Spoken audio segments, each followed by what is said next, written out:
Hello friends, welcome to my new channel Harsh Edu Classes. My previous video was the demo video which I was discussed about the human activities, meaning of human activities. Now I will in this video I will start accounting principles and concept, and this is my first full video.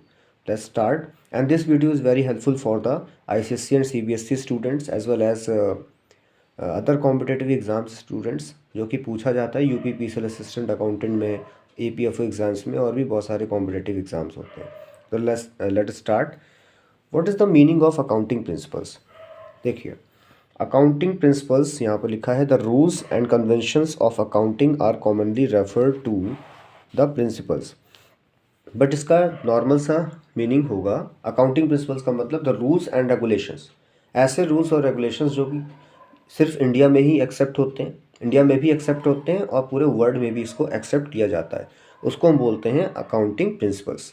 और ये accounting principles किस लिए use किया जाता है? हमारे accounts को record करने के लिए कुछ रूल्स बनाए गए हैं, कुछ प्रिंसिपल्स बनाए गए हैं, यानी नियम बनाए गए हैं. So the rules and regulations which are applied in India as well as over globally accepted. इसकी एक छोटी सी मीनिंग मैंने लिखी हुई है, आप देख सकते हैं. अकाउंटिंग प्रिंसिपल्स की, इसको आप लिखना चाहें तो लिख सकते हैं. It is the rules and regulations of accounting which are applied in India as well as globally accepted.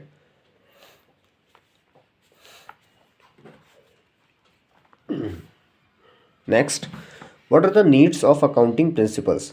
Accounting principles के नीड्स होते हैं. First, accounting principles is required to identify classify economic transactions. Accounting principles इसलिए ज़रूरी होता है ताकि हम economic transactions को रिकॉर्ड कर सकें और आइडेंटिफाई भी कर सकें. देखिए, इकोनॉमिक ट्रांजेक्शन्स वो ट्रांजेक्शन्स होते हैं जिसको मनी में हम मेज़र कर सकते हैं, मनी में इसको कन्वर्ट कर सकते हैं. ठीक है, अगर जो भी ट्रांजेक्शन्स जिसको हम मनी में मेज़र नहीं कर सकते उसको कभी भी रिकॉर्ड नहीं करेंगे और उसको कभी भी इकोनॉमिक ट्रांजेक्शन नहीं मानते.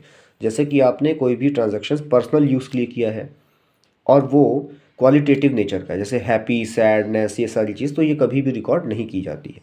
Second, these principles helps to ensure uniformity accounting records. ये प्रिंसिपल्स आपको हेल्प करता है जिससे आप अकाउंटिंग रिकॉर्ड एक प्रॉपर वे में करते हैं और एक सिस्टमेटिक वे में करते हैं. यूनिफॉर्मिटी का मतलब होता है प्रॉपर फॉर्मेट में आप चीज़ों को रिकॉर्ड कर रहे हैं.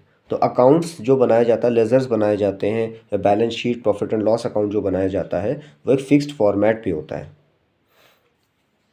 जैसे कि मैं आपको यहाँ दिखाता हूँ यूनिफॉर्मिटी का एग्जैक्ट जो एक मैंने एग्जांपल लिया है वो ये है.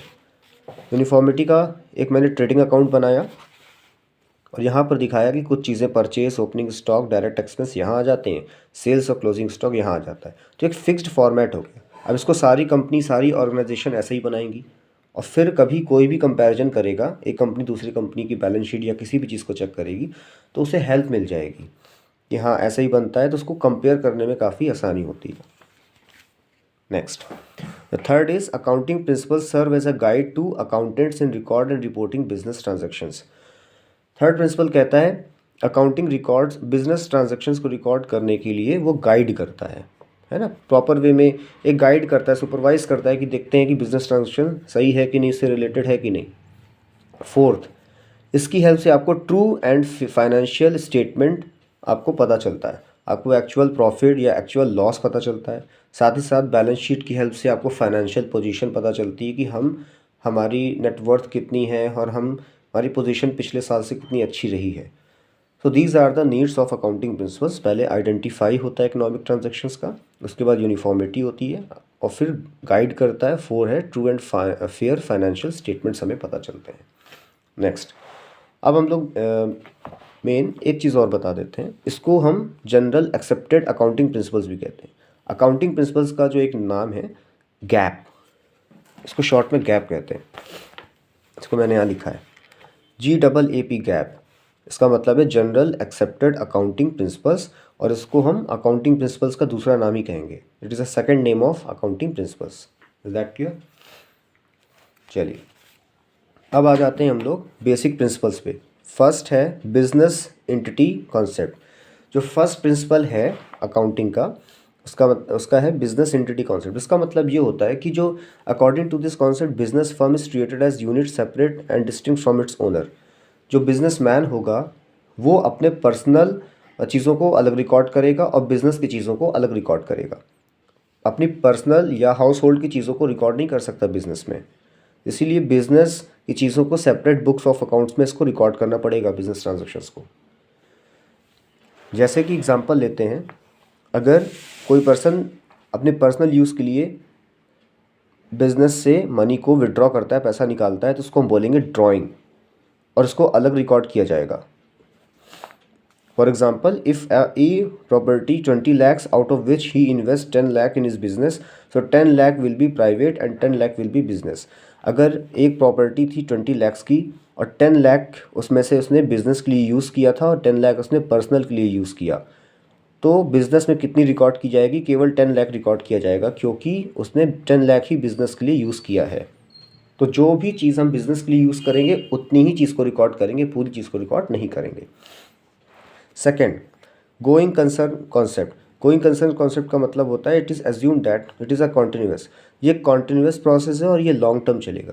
देखिए, ये एजम्पशन कहता है कि जो बिज़नेस, कोई भी बिज़नेस स्टार्ट करता है तो ये एजम्पशन लगा के करेगा कि वो एक लॉन्ग टर्म पर्पस के लिए कर रहा है और ये कॉन्टिन्यूस प्रोसेस के लिए कर रहा है।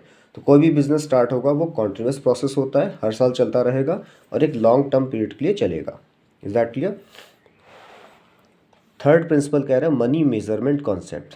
The money measurement concept means only those transactions are recorded in the books of accounts which can be expressed in the term of money.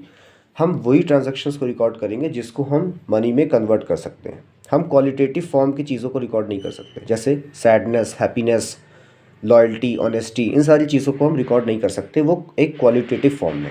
Accounting में सिर्फ क्वांटिटेटिव फॉर्म में चीज़ें रिकॉर्ड होती हैं जिसको हम मनी में कन्वर्ट कर सकते हैं। नेक्स्ट है accounting period concept. Accounting period concept का मतलब होता है it is due to the financial statement which are period at the regular interval. हम अकाउंटिंग